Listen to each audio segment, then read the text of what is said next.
সালাম আলাইকুম, চলে আসলাম স্বপ্নের রেসিপিতে। আজকে আমি ভাত শাক আর সিম দিয়ে একসাথে ভাজি বানাবো। তো এখানে সিমগুলা কেটে পিস পিস করে ধুয়ে নিয়েছি, ভালো করে কড়াইতে দিয়ে দিলাম। তো অল্প নিমখ দিব, দিয়ে অল্প টাইম সিদ্ধ করব, 2 মিনিট সিদ্ধ করব। 2 মিনিট পরে আমি এখানে শাকগুলোও দিয়ে দিব। তো সিদ্ধ করা হয়ে গেছে 2 মিনিট। তো এখানে আমি শাকগুলোও দিয়ে দিলাম। শাকগুলা দিয়ে সিম আরও শাকগুলা ভালো করে আমি অল্প সিদ্ধ করে নিব। আলাদা সিদ্ধ করলে ভালো হয়। তো আমি শাকটা আগের থেকে বেছে কেটে রাখছিলাম, ভিডিও অনেক লম্বা হয়ে যায়। ভিডিও লম্বা যত শর্ট করা হয় ভালো, এর জন্য আমি আগের থেকেই বেছে রাখছিলাম। তো প্যান বসায় দিলাম, তেল গরম হয়ে গেছে, এখানে আমি শুকনা লঙ্কা দিয়ে দিলাম। তো শাকের সাথে শুকনা লঙ্কা খাইতে ভাল লাগে।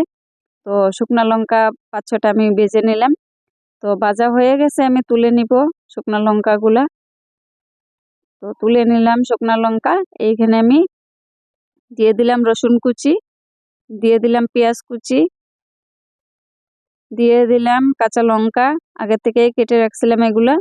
তো 2 মিনিট ভাজবো আমি। 2 মিনিট ভাজার পরে শাক আর সিমগুলা এখানে দিয়ে দিব, সিদ্ধ করা সিম শাকগুলা। তো হয়ে গেছে 2 মিনিট, আমি শাক আর সিমগুলো দিয়ে দিলাম। তো 10 মিনিটের মতন আমি ভাজবো